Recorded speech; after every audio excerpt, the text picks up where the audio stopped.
Olá, está no ar o FEComércio Orienta, o programa que traz dicas e orientações práticas às empresas sobre questões jurídicas e econômicas. Empreender no Brasil vai muito além da gestão dos negócios. Envolve também uma série de obrigações tributárias.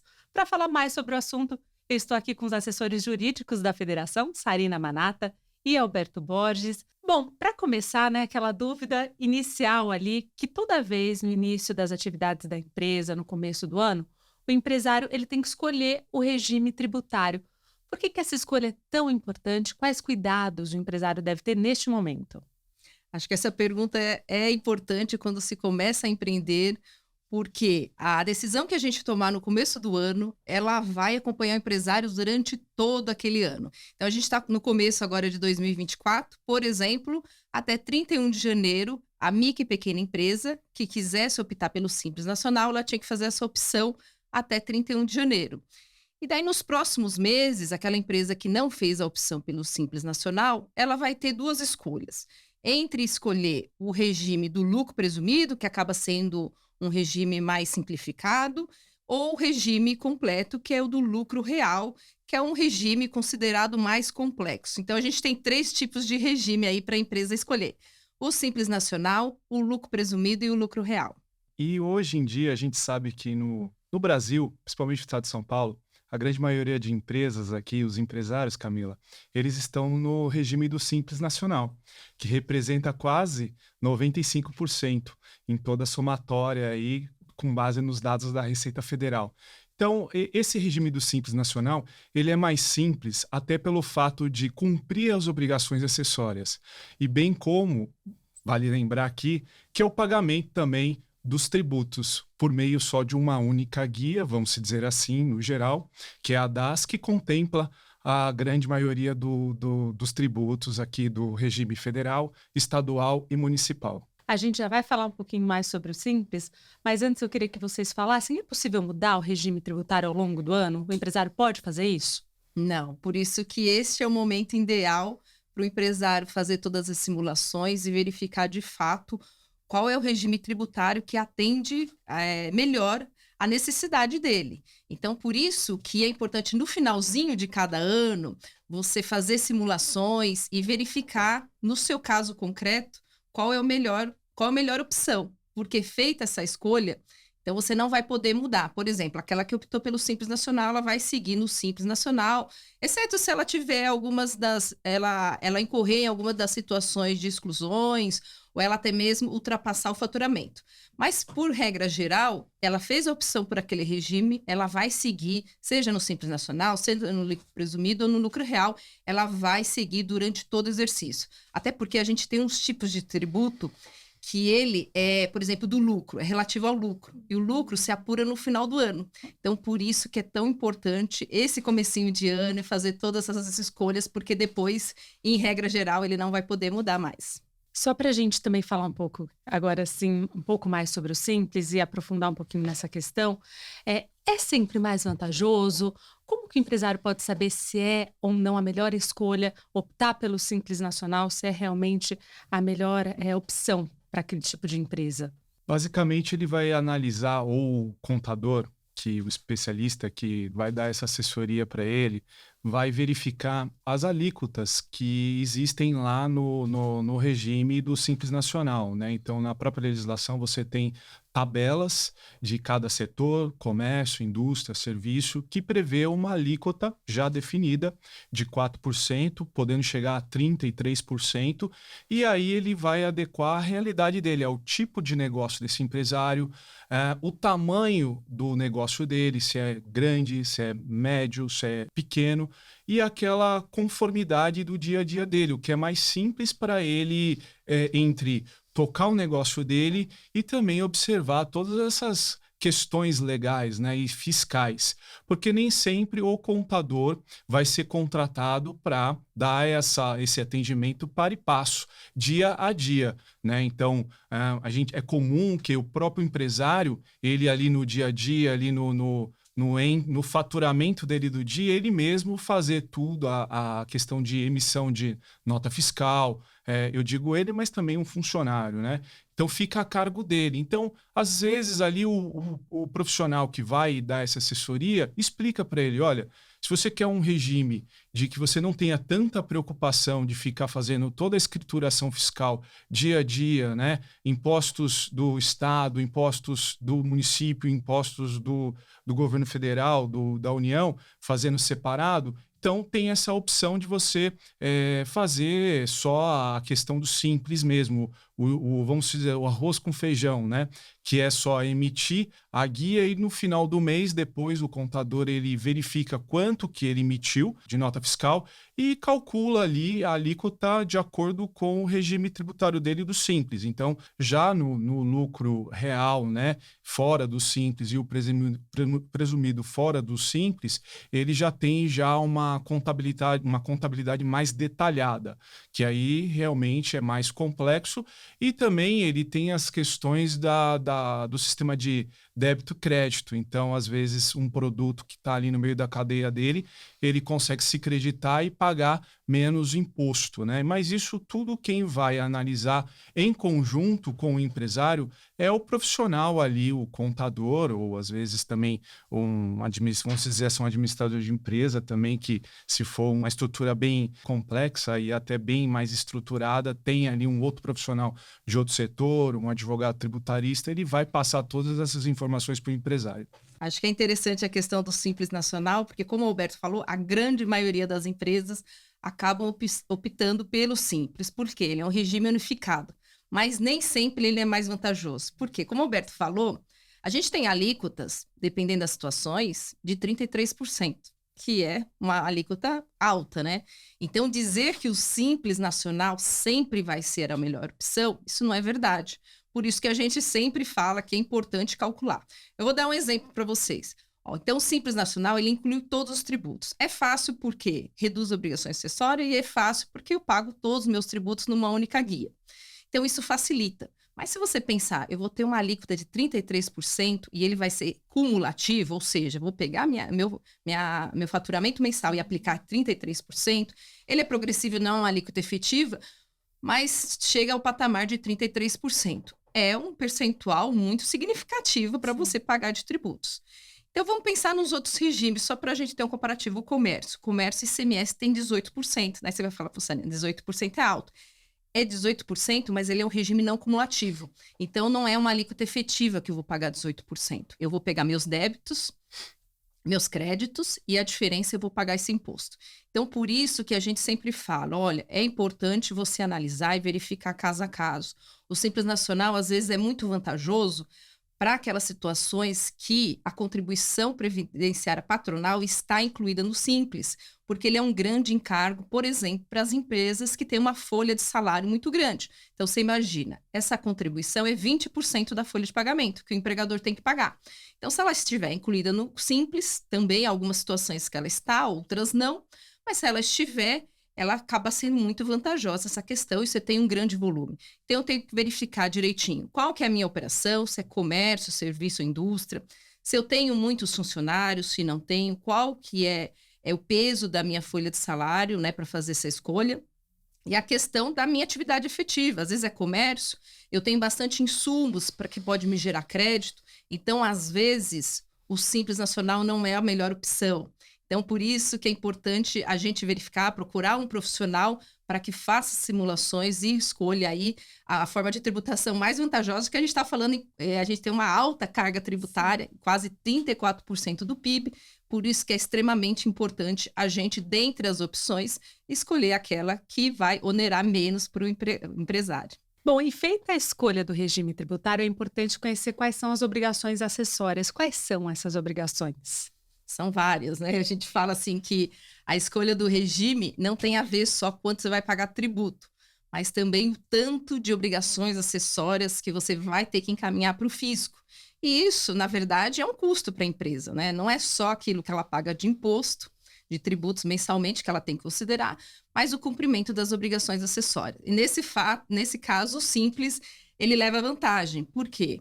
O você tem de obrigação com relação ao Simples Nacional? Você tem que entregar mensalmente, você entra no sistema da Receita Federal para preencher a guia que você tem que pagar, você informa seu faturamento e uma vez por ano, então, você também entrega uma declaração para a Receita Federal. Então, basicamente, o Simples, além da emissão de nota fiscal, que é uma obrigação acessória diária, né? Sempre que o empreendedor fizer a comercialização de um produto ou prestar um serviço, ele tem que emitir a nota fiscal, que são eletrônica. Então, todo dia você acaba tendo uma obrigação acessória. Mas eu diria que no Simples Nacional você tem uma mensal e depois você tem uma anual. Agora, os outros regimes, não. Primeiro que, por exemplo, o lucro real, que normalmente é para empresas de maior porte, aquelas que faturam acima de 78 milhões, que tem uma estrutura maior, já começa que ela é obrigada a ter escrituração contábil completa. Né? Todas as obrigações mensais, elas são muito mais detalhadas. Você tem aí cerca de 5 obrigações mensais que você tem que entregar. A gente não vai ficar mencionando aqui que é uma sopa de letrinha todas essas obrigações. É ECD, é DCTF, a gente tem o E-Social também, que apesar de ser uma obrigação, digamos, trabalhista, mas ela alimenta também algumas questões tributárias, como a contribuição previdenciária que a gente falou. Então, assim, eu diria que a obrigação acessória deve ser considerada também nessa escolha, porque a gente tem o Simples, então, que são obrigações muito menores, que dispensam, inclusive, escrituração contábil. Você pode ter apenas o livro caixa, que é um controle muito mais simples. Você tem o lucro presumido, que ele está numa fase intermediária, também é dispensado ter contabilidade. E o lucro real, onde você tem que fazer um detalhamento muito maior de todas as operações e envio dessas informações ao fisco. Mas independente aí do regime, a gente sempre orienta, por mais que a escrituração contábil ela esteja dispensada, é sempre interessante você mantê-la. Não só por questões de controle, mas por questões tributárias também. Porque quando a gente verifica a distribuição de lucros e dividendos, no caso dos sócios, se você tem uma escrituração contábil, você permite distribuir quase todo o seu lucro com isenção de imposto de renda. Agora, se você não tiver, por exemplo, Simples Nacional, lucro presumido, é uma faculdade que você tem de não ter escrituração contábil, mas se você não tiver, você vai conseguir transferir essa distribuição de lucro aos sócios, né, que é sempre em abril aí que as pessoas físicas entregam suas declarações, então você acaba tendo uma limitação dessa isenção. Então, em todos os casos, é sempre recomendável aí ter a escrituração contábil completa. E você vê que não é fácil ser empresário, né? Nossa, Existe não. uma estrutura Porque não são só totalmente, tributos, né? São várias. Exatamente, Camila. E nessa linha do que a doutora Sarina comentou aqui, a gente sabe que nasce a obrigação tributária com as legislações, depois nascem também, na sequência, o afã da Receita, do Fisco, de monitorar tudo isso. E decorre de uma estrutura bem complexa, né? Departamentos, você pode perceber que nas grandes lojas sempre tem departamentos que cuidam só desse assunto. E os sistemas, né? A tecnologia que nasce em decorrência dessas obrigações que, vamos supor aqui, só o simples fato de você emitir uma nota fiscal, no caso do comércio, você tem aqueles emissor de cupom fiscal, que aquilo é em decorrência de uma empresa que segue uma legislação própria também, homologada pelo fisco para poder sair aquele canhotinho da nota fiscal, que existe no estado de São Paulo, aqui no caso do ICMS, é o SAT, que é um sistema que é homologado pela Secretaria da Fazenda, que só funciona para aquilo. Então, se o empresário não seguir, não tem essa impressora homologada pelo fisco paulista, ele já não está em conformidade. Então, é uma consequência, é um efeito cascata, né? Da questão de o enquadramento, melhor enquadramento, ou a forma de cumprir as obrigações acessórias e a entrega também do documento fiscal. E considerando cada regime tributário, é possível a gente falar também sobre os principais tributos que uma empresa, por exemplo, do comércio ou prestadora de serviços vai pagar ao longo do ano?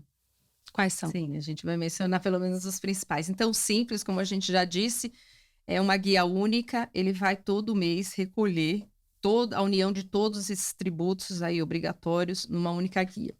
Então, se você é comércio, quais os tributos que você vai pagar? Agora, seja lucro presumido ou lucro real, os tributos são os mesmos. Então, tem Tem um universo de empresas que são optantes simples, pagam uma única guia, e as demais empresas, então, ela tem alguns tributos. Então, vamos falar de comércio. Então, comércio você tem o ICMS, que ele é diferenciado, é para o Estado, você tem que pagar o ICMS. Aí, federal, você tem 4 tributos. Você tem PIS, tem COFINS, tem imposto de renda e contribuição social. Esses 4 tributos você recolhe para a União. Então, aí, o comércio, então, a gente tem 5 tributos. De igual forma, prestador de serviço também tem 5, só que em vez de pagar o ICMS, ele vai pagar o ISS para os municípios e pagam os 4 tributos aí federais de toda a empresa. Então, isso sem contar, por exemplo, a contribuição previdenciária patronal, porque você paga ela separada também sobre a folha de pagamento, é um cargo da empresa, né? Você desconta uma parcela do funcionário, mas outra parcela é o encargo do empregador. Então, eu diria que os principais tributos que uma empresa tem que pagar são esses. Exatamente. É o que interessa ao fisco, né, no dia a dia do empresário. E só para a gente voltar um pouco nas obrigações acessórias, uma questão que ficou pendente, é, quais são as possíveis penalidades caso o empresário cometa algum erro no envio, não envie, enfim? Quais são as possíveis penalidades caso isso aconteça? E além de toda a burocracia, ainda se ele não cumprir os prazos, ele está sujeito às multas. E as multas são pesadíssimas, né? Em geral, é assim, quando você não cumpre uma obrigação acessória, você paga um percentual sobre aquela informação. Porque só para a gente entender, o empresário entender por que eu tenho que encaminhar tantas informações ao fisco, então ele precisa saber toda a sua movimentação. E por que é tão importante você encaminhar tudo isso e encaminhar no prazo? Porque só depois disso, o fisco, o outro lado, vai poder te cobrar e verificar se o que você está pagando ou deixando de pagar está correto. Então, as multas acabam sendo pesadas. Eu diria que, de uma forma geral, as multas, mesmo quando você não tem informação nenhuma, elas são cerca de R$ 500 por obrigação. Agora, você imagina algumas declarações que eu te falei que são mensais. Então, todo mês que eu não entrego é R$ 500. Então, você imagina, num ano já é um valor considerável. Então, assim, empresas que devem ficar muito atentas, inclusive as empresas paradas, o que é muito comum aqui no país, porque há uma dificuldade, inclusive, das empresas. Às vezes você abre um negócio, ele não deu certo, você simplesmente para de atuar, você não faz o encerramento formal, mas ainda assim as obrigações continuam sendo devidas. Então, mesmo uma empresa sem movimento algum, ela deve ficar atenta em encaminhar as obrigações acessórias. Tem algumas, independente do movimento, elas são devidas e ficam sujeitas a penalidades. Então, empresas, às vezes, que demoram... E, assim, a gente tem um prazo de 5 anos para o fisco cobrar tudo isso. Então, você imagina, obrigações acessórias que vencem todo mês. Você, durante 5 anos, você não envia. Se você pensar numa multa aí, padrão de R$ 500 por mês, você imagina quanto dá essa quantia. Por isso que é sempre importante, mesmo quando você tem uma empresa que não está em operação, você ter um profissional responsável por cumprir tudo isso. Porque isso acaba gerando, mesmo quando você não tem imposto nenhum a pagar, se você não cumprir os prazos e você só não encaminha essas informações, você está sujeito a penalidades. Existe aí também a questão do crime tributário, né? Então você tem, numa primeira etapa, a falta de recolhimento do imposto e aí você tem as consequências do pagamento de multa, que pode de 50% a 100%, em alguns casos até 150% do imposto devido, correndo o risco ainda de responder por um crime tributário, né, previsto na lei de 8.137, crimes contra a ordem tributária, que aí tem uma pena de detenção de 6 meses a 2 anos. Porém, aí já é uma questão que vai complicando a situação do empresário, e aí chega uma hora que ele fala, não sabia que era tão complicado assim ser empresário, porque agora, por uma obrigação que eu deixei de cumprir lá, por algum problema em si, eu posso responder também penalmente, né? Vamos dizer assim. Então, o prejuízo vai ficando maior. Mas nessa questão do crime tributário, tem um ponto meio que técnico, vamos dizer assim, né, Sarina? Que é a questão do dolo. Então, ele só vai caracterizar realmente se houve um crime tributário se ficar comprovado o dolo. Aquela intenção mesmo de fraudar o fisco, ou seja, ele abriu a empresa, ele já sabia que não ia recolher nada, ia ficar 3 anos ali só praticando ilegalidade. Então, ali tem crime, além da questão fiscal, tributária, tem crime, né? Então, ele pode responder criminalmente numa esfera diferente do tributário e do fiscal. Bom, e outro ponto importante que a gente deve destacar é a nota fiscal eletrônica, né? Por meio dela, o fisco tem acesso em tempo ali real ao faturamento da empresa. Quais cuidados o empresário tem que ter em relação à nota fiscal eletrônica, levando em conta os meios eletrônicos de pagamento, né? Cartão de crédito, Pix. Boa pergunta. A modernização está aí, né? O Pix, né? O pagamento à vista, que é a mesma coisa que o pagamento ali em dinheiro no caixa. Então, ele tem que observar normalmente, né? Então, ele tem que informar, escriturar e também entregar a sua nota fiscal. Então, a nota fiscal é o documento que vai dar legitimidade àquela operação fiscal que teve um início e teve o fim, praticamente. Então, vamos supor, prestador de serviço, hoje em dia, eles usam muito o próprio site do fisco aqui municipal, da prefeitura, né?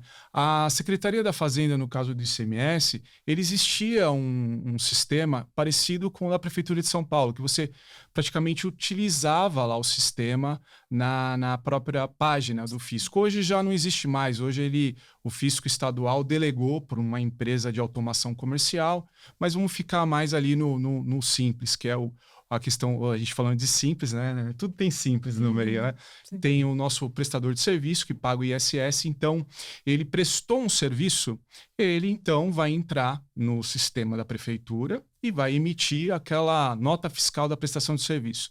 É importante, no campo observações ali, é livre para ele colocar o que realmente ele prestou o serviço. Então, assim, para deixar bem assim registrado, é importante ele descrever um pouco, não precisa ser muita coisa, mas descrever o que tipo de serviço que ele fez. Entendeu? Porque o que acontece? No prazo de 5 anos, ele pode ser fiscalizado. Então, já imagina você pegar 5 anos, 2.000 notas, ele levantar o fiscal, pedir aquilo. Pedir não, porque o fisco já sabe, né? Então, já fica no banco de dados dele ali. Mas se o fiscal tiver uma dúvida com uma prestação de serviço ali no meio daquelas notas fiscais, ele vai pedir para o contribuinte explicar. E aí o contribuinte vai falar, olha, essa prestação de serviço foi que eu prestei para o senhor José, um serviço assim, assado, né? Então, assim, é interessante, então, ele ter todo esse controle, né? Não é simplesmente só colocar lá no campo valor do serviço ou valor do produto, mas a descrição do produto, a descrição do serviço. No caso do ICMS, tem um código específico que é utilizado, que o profissional de contabilidade, o contador, vai falar para ele, para o empresário utilizar, né? Tem a questão do KNAI também, porque às vezes, dependendo da atividade, abre-se campos a mais ali no sistema de emissão de nota fiscal, já numa prestação de serviço simples não abre. Então, tem toda essa observações aí e o regramento a ser seguido. Eu acho que é bom a gente ter atenção, porque hoje não tem mais como empresário deixar de emitir nota fiscal. Acho que isso que a gente tem que ter em mente. Os documentos fiscais hoje são eletrônicos, seja para o comércio, seja a prestação de serviço. Então, em tempo real, assim, a obrigação do empresário, inclusive, eu vendi um produto, eu não preciso que alguém peça nota fiscal. É a obrigação dele emitir o documento fiscal. O mesmo acontece com prestação de serviço. Eu prestei um serviço, eu tenho a obrigação de emitir o documento fiscal. Isso não depende de uma opção. E cada vez mais, o fisco tem um grande controle por isso. Primeiro porque a nota fiscal ela tem que ser emitida todo dia, né? Então, eu vendi um produto, eu tenho que emitir e na hora mesmo o fisco recebe aquela informação que eu vendi determinado produto. E por que tudo hoje é um cruzamento de informações? Porque praticamente a gente não faz mais pagamentos em moeda, em espécie. A gente utiliza os meios eletrônicos de pagamento. Então, a gente utiliza o cartão de crédito, cartão de débito e o Pix, muito utilizado na atualidade. E tudo que a gente recebe de forma eletrônica, pode ter certeza, o fisco sabe. Justamente por tantas obrigações acessórias que a gente tem. Assim como o empresário tem que encaminhar as informações, as instituições financeiras também têm que encaminhar essas informações. Quem recebe os cartões de débito e crédito tem que encaminhar informações para o fisco. Até as plataformas digitais, quando eu comercializo meus produtos no marketplace de outras empresas, eles têm obrigações de encaminhar essas informações. Então, a partir do momento que eu estou recebendo esse valor numa forma eletrônica ou estou fazendo numa plataforma eletrônica, o empresário tem que ter muita consciência de que tudo deve ser emitido, porque haverá um cruzamento de informações e facilmente o fisco vai saber que ele está omitindo receita, e aí ele pode ter lavrado um auto de infração, e daí não vai ser exigido apenas o tributo que seria devido, mas multas pesadíssimas por omissão de receita, por descumprimento de obrigações. Quer dizer, por exemplo, não emitir nota fiscal, você é penalizado por uma multa. Você omitir receita é outra multa. Você pagar tributo fora do prazo e depois de uma fiscalização é uma multa muito diferente, muito maior que a multa em geral, quando simplesmente você esquece de pagar esse tributo. Então, e mesmo com relação aos fiscos, né? A gente menciona, por exemplo, a nota fiscal, quando eu comercializo, é uma nota fiscal que eu encaminho essas informações para o Estado. Mas a Receita Federal e o próprio fisco municipal, ele tem acesso às informações. Então, eu emiti a nota fiscal para o Estado, mas a Receita Federal ela já está sabendo disso também. Então, se eu emito a nota fiscal e deixo de pagar os tributos federais, mesmo que eu não entregue aquelas minhas declarações, ele vai ter essas informações. Então, hoje há um grande cruzamento de informações e por isso que o empreendedor deve ficar muito atento para todas essas questões. Eu sei que é muito difícil, é muita coisa, mas a ideia era justamente a gente falar desses alertas para saber aí da importância de estar em conformidade aí com o fisco. Então, para a gente destacar uma principal dica de ouro para o empresário manter a conformidade com o fisco, tudo em dia, o que vocês destacam? A principal dica é possível destacar? Eu acho que se você recebe por meios eletrônicos, não sonegue nada. Você achar que você pode deixar de emitir ou pagar menos tributo, isso não é verdade mais nos dias atuais. A partir do momento que todas as informações, se você recebe, a grande parcela do que você recebe é por meios eletrônicos, emita notas fiscais para você não ter problema.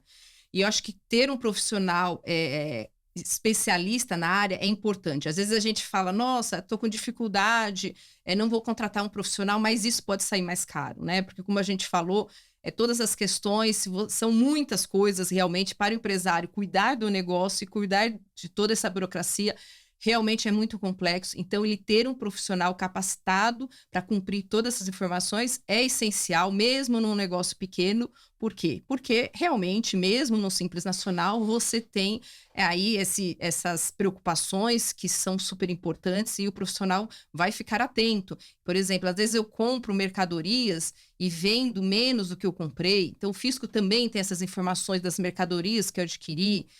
A gente não falou do MEI, né, que hoje é muito utilizado, o microempreendedor individual, que eu acho que é uma porta de entrada super importante para o empreendedorismo, aquele que fatura até R$81 mil por ano, mas às vezes ele extrapola isso, ele acha que vai conseguir manter nesse limite. Na verdade, o fisco tem uma série de informações, e você achar que você vai ser mais esperto que eles, acho que essa realidade hoje não existe mais. Antigamente existia esse perfil dos fiscos, né, de autuar, simplesmente autuar. Hoje, a FEComércio, ela vem fazendo um trabalho junto aos fiscos de esclarecer, de dar oportunidade para o contribuinte empresário tentar se regularizar antes de uma fiscalização, de uma autuação. Então, nessa linha que a doutora Sarina comentou aqui, então, assim, mesmo que seja um MEI, vamos pegar um MEI, ele pode entrar, consultar a situação do seu CNPJ, tentar tirar certidões de tempos em tempos, de 6 meses, de ano em ano, mas, assim, se aquela certidão que ele sabe que tem que ter perante a Receita Federal, perante a própria plataforma do MEI, não sair é porque tem algum problema. Então, pode procurar o próprio posto fiscal e tentar verificar o porquê aquela certidão não saiu. E se tiver uma inconformidade ali, uma falta de cumprimento de obrigação acessória, ele tem uma oportunidade de tentar regularizar antes de uma autuação. Então vamos falar um pouquinho mais sobre o MEI, né, que é a porta de entrada para a formalidade. Quais são as principais orientações para que ele também mantenha conformidade com o fisco, para que não cometa erros e tenha possíveis consequências? Acho que é super importante a gente falar do MEI, do microempreendedor individual. Como você bem disse, é a porta de entrada do empreendedor. É esse começo que ele começa a fazer seus negócios e ele vê a possibilidade de formalização. Acho que a ideia do governo foi justamente essa, de formalizar aqueles pequenininhos negócios que às vezes é feito dentro de casa, de você ter um mínimo de garantia. Então, eu diria que o MEI, ser MEI, realmente é sempre vantajoso. Por quê? Porque você não paga seus tributos sobre o faturamento. Então, de todas essas formas de tributação que a gente falou, o MEI é sempre vantajoso. Então, se você tem faturamento de até 81 mil por ano e você está entre as atividades relacionadas, esse é outro ponto importante, porque não é toda atividade. Eu, por exemplo, advogada, não posso ser MEI, né? Independente aí da receita mensal. Então, algumas atividades, aliás, várias, não pode ser MEI. Então, você tem que verificar o tipo de atividade que você tem e se o seu faturamento anual é de até 81 mil. Então, se você está dentro desses requisitos, sempre é vantajoso você ser MEI, porque a contribuição é bem pequena, é um pouquinho mais de R$ 70 por mês.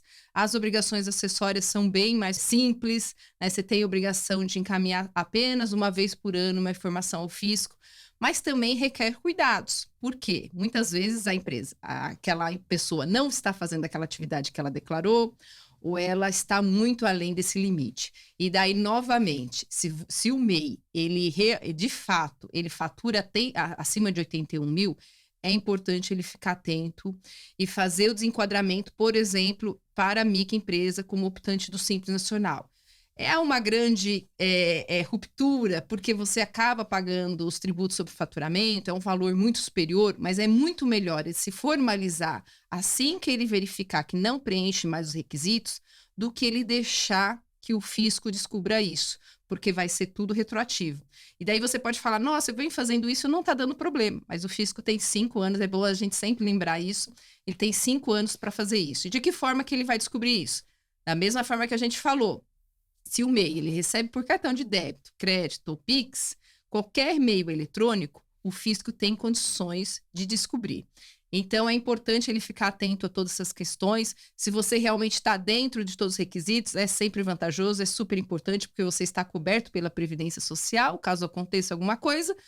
Mas é um regime, é uma porta de entrada e é importante a gente ter isso em mente para não se manter eternamente como MEI, quando na verdade você já deveria ser uma microempresa ou uma empresa de pequeno porte e estar recolhendo seus tributos aí sobre o faturamento mensal. É uma porta de entrada, praticamente, que com o passar do tempo, os fiscos eles estão de olho nos MEIs. Então, no início lá, quando foi criado, você tinha um faturamento aí de 40 mil, 45 mil, hoje a gente já está em 81 mil e estão percebendo que é muito pouco.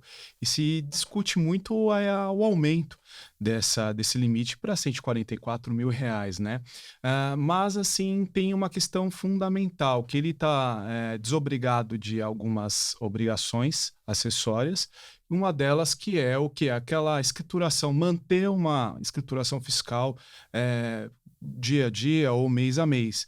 Mas existe aí uma recomendação que até a gente faz de ele, mesmo assim, fazer esse registro.